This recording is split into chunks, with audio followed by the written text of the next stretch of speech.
us brutes. Savages. But we don't care what they's calling us. No one can stop us from looting, eating, warring. What's theirs is ours for the taking. Do you have the guts to be a tyrant? Ripping them limb from limb. Eat it till you can't eat no more. The Great Moor's hungry. Devour for the Ogre Kingdoms.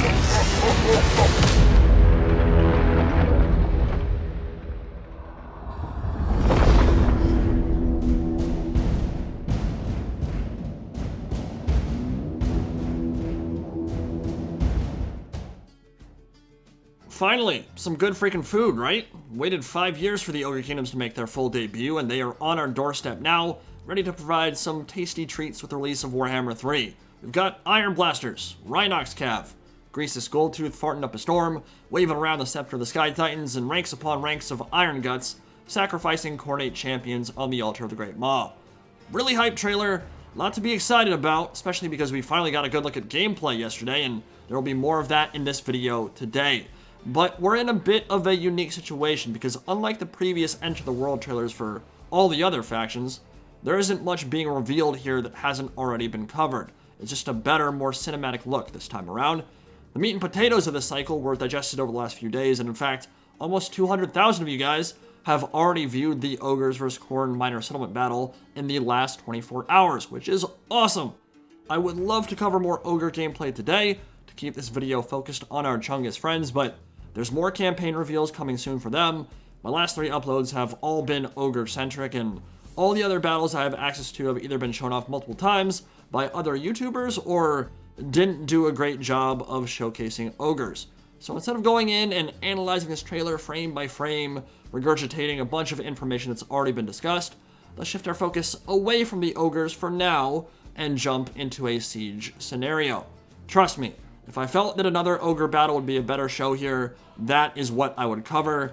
But this siege battle between Tzeentch and Cathay was a lot more interesting than the other options, so I think that's what we're going to go with here. When I'm in the club with that banging Medieval 2 soundtrack though. Here we are. Many of you have probably already seen the Ogres lay siege to Wei Jin, but I don't think many YouTubers have covered this battle yet, and I think it's a decent showcase of how walled settlement battles will play in Warhammer 3, especially when being tackled by an asymmetric faction like Tzeentch. Quite a departure from the standard tactics of the Empire or the High Elves. I've watched 5 or 6 battles all the way through now, and my initial impression is that Tzeentch likely has the strongest army abilities of any faction so far, because his faction generates points simply by casting spells, which is like the most mundane shit ever for his demons. That's what they do. So level 1, you get Arcane Surge, which helps you cast even more spells. Gets that snowball rolling in hard towards Bolt of Change at level 2, and Storm of Fire at level 3. Seems pretty easy to cast that multiple times throughout the course of a battle, and just devastate enemies with Eldritch Energy. Not just in terms of your army abilities, but of course, of all your ranged troops and your Lords of Change too. It's every time going to be a fireworks display. A July 4th of mutation. Every time the Bird Boys show up. And just in general, I think Tzeentch has been the most impressive roster in the battles we've seen up to this point. Maybe not entirely from a visual perspective. Y'all know I'm still a bit salty with the mortal side of the roster, but in terms of their actual performance in-game, yeah, Tzeentch seems kinda cranked. In a good way. Just overwhelming range DPS, tons of mobility, and of course that barrier of Tzeentch, which is a unit-wide force field that recharges extremely quickly when out of combat. It's not on a per-model basis, it shields the entire unit simultaneously, so our theory crafting of perfect hit-and-run attacks could actually work. You could, theoretically, cycle charge with Doom Knights forever and never take any damage if your pullout game is strong. It's all about that pullout game. Just remember that Big Bird wears protection too. Gotta have that barrier up, don't want to catch anything nasty from Nurgle. Really though, I think Tzeentch does look super strong in the Siege game. Flying spellcasters and Doom Knights punish any defenders stupid enough to defend the walls. Blobs and choke points get immolated by bombardment and breath spells that you'll have almost infinite of with your crazy winds of magic pool.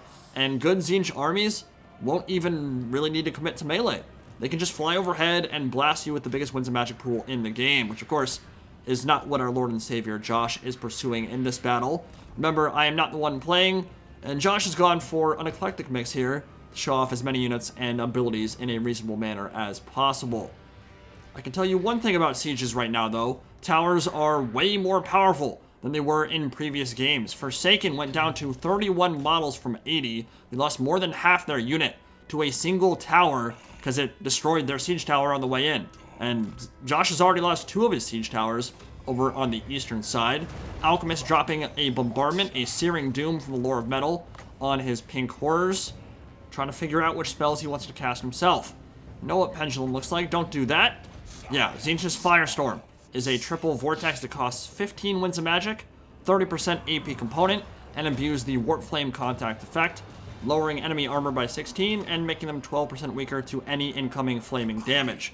And that just obliterated a Cathayan infantry regiment down to 25% HP in a single cast. Not bad at all. So I think the meta here is hit something with that Warp Flame debuff, then focus fire it down before you move on to the next target, and keep doing that all the way down the line. Start with that order of operations, get the high value stuff off the field first, and then you can prey on the weak leadership of whatever remains. Doom Knights just straight up crushed the fight on the ramparts. They had no problem with that at all, and the Changer of Ways is well and truly about to bust their way through. The gatehouse is down, and a Soul Grinder of Tzeentch is on his way through. Now that variant is quite a bit different than the Cornate version, obviously less potent in melee, but it has Warp Gaze Lightning Bolt range attacks with AP and bonus versus large, which are ideal for sniping out single entities, and double the range of the Cornate shotgun style scatter cannon. 250 range for the Tzeentch Soul Grinder, I think, only 120 for the Cornate one, so I like that a lot, giving each of those units a distinguished battlefield role and their own visual flair, even though it's still kind of the same unit, just spread across 4 separate factions. Kairos is lining it up. There's a Sky Junk floating overhead, has 700 missile damage and abysmal melee stats. It'll get beaten up by Kairos. Kairos is bad in melee, but he's not as bad as the Sky Junk. And he's dropping a Firestorm of Tzeentch and a Pendulum, and your boy needs to calm down. This Lord of Change is going off right now, just obliterating entire swaths of the Cathayan army easily, like without even a thought, just destroyed. And he popped his Scroll of Destiny for an augment to the winds, so he's already back up to 15 winds of magic, meaning he can literally already cast another Flamestorm of Tzeentch. Now, winds of magic pool for this faction is bananas in pajamas. I mean, like, this army is actually insane. Like, so far, against AI, obviously this is not multiplayer, we're not playing against like super high level competition here or anything, but they just look way stronger than a lot of other factions. Not that the others are looking super weak, but I mean, Magic is already crazy strong in Warhammer 2, right? And look at what he's able to do here. Ooh, we got some weird frame rate drops. That was work in progress, boys. Work in progress. Looked like he was trying to cast his Uber Haxor Leetzor Nova spell, the Storm of Fire. And there are some Celestial Dragon Guard out here. Could get some fantastic damage value if he lands a good cast on them. Holy shit, what a charge from the Soul Grinder, my god. And here comes the spell. Our first look at the top tier Lore of Tzeentch army ability. Not terrible. It's essentially a Searing Doom, or like many other bombardments. Didn't seem to utterly devastate them, but definitely got some decent value there, even though it didn't land flush. Ideally, I think you want to cast that on a real big blob, which that one was not. That was just 2 units. The AoE is pretty huge on it, but if you can somehow get an entire section of an army surrounding one of your single entities, I can see that being utterly devastating. And he still hurt those Cathayan halberds, expensive armored halberds, quite badly. Yeah, do it. I want to see Blue Fire Tzeentch. It's actually a magic missile designed to hit large targets, so probably not going to do a whole lot here. Yeah, not really. That'd be better shooting at the Sky Junk or at the Terracotta Sentinel than at blocks of infantry, but... Gaze of Fate. Void Pendulum is the Hex of the Wind, so it drains winds from an enemy. Might be good to cast that on maybe the bad guy Alchemist, or bad girl Alchemist. Gaze of Fate is the net ability, and then he also has a 44% ward save. And just a bunch of ways to augment his own winds of magic. So, yeah, I mean, Kairos, he's up to 35 wins again, dude. Bro. Tzeentch is cracked. They're OP. Insane. By the way, Kairos can also reset all his cooldowns with the Staff of Tomorrow, which is dope. That's freaking scary. He's got regrowth right now, too. So we can heal stuff up nicely. Terracotta Sentinel is definitely giving his army some fits here in this choke point, but he's positioned his Pink Horrors in a nice location to fire in on top of it. And his Soul Grinder on this side is getting the brakes beaten off of it. You want to keep that thing away from a Terracotta Sentinel for obvious reasons. It has armor-piercing large attacks, bonus for large attacks, so you want to just stay at range. Use the barrier if he happens to get close.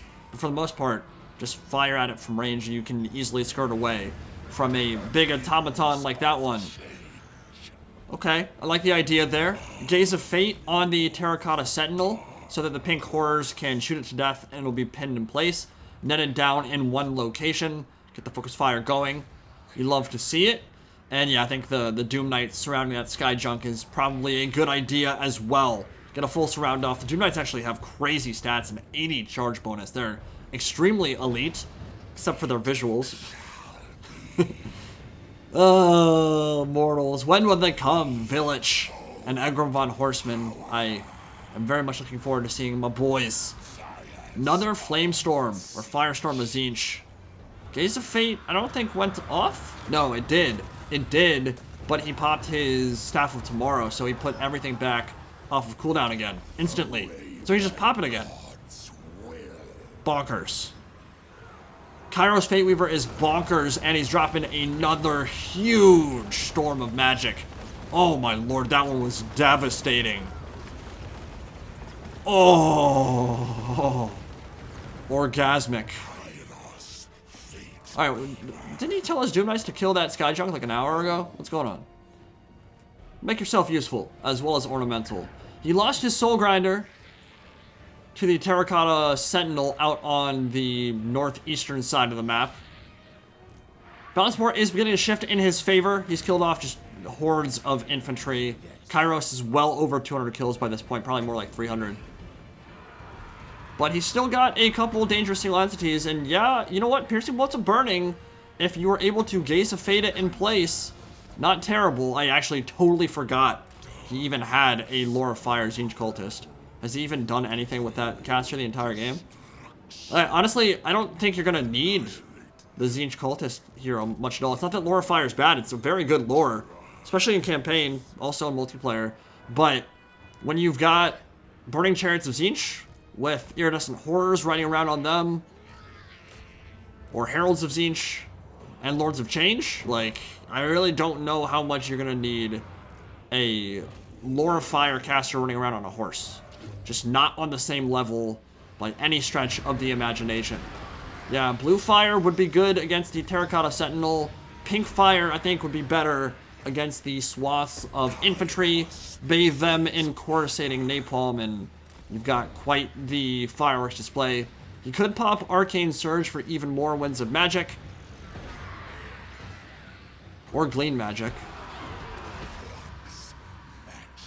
You know what? You know what I just realized? He might have activated Storm of Magic rules for this battle. I hope he didn't, because I think that would give the wrong impression. I don't know if there's a way to verify that. And I think he's on holiday now, so I'd have to ask another CA employee. Oh god, there's some friendly fire going on there for sure. I hope that he didn't activate the Storm of Magic rules where you have basically like just infinite wins. because that's not really a fair representation of what a normal battle would be like. I don't think it is activated, looking at how fast it's recharging now, or rather how slow.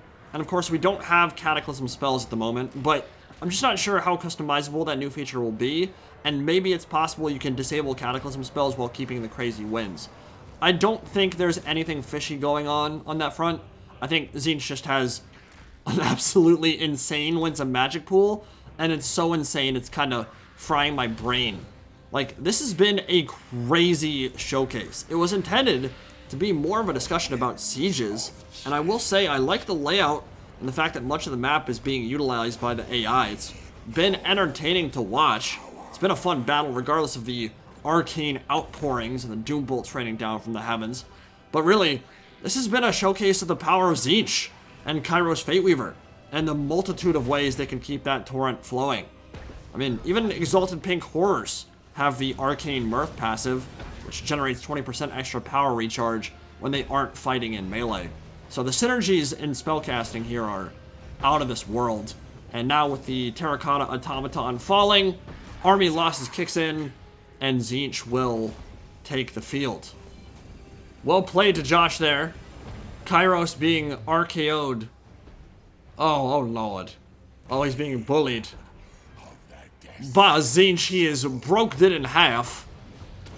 But yeah, I'm liking the layouts quite a bit. CJI is certainly nothing incredibly special, but I think there's a lot more going on, a lot more dynamism compared to the sieges I've seen in Warhammer 1 and Warhammer 2, which frequently play out just the exact same way. Just the fact that the AI is spreading out and utilizing more of the map already makes it, kind of adds more flow to the battles. Instead of just going in and fighting through one major choke point and then seeing them all gather up in the central plaza, you've got more going on here. And it just looks more fun. But, I mean, really that was about Tzeentch, and Tzeentch looks crazy.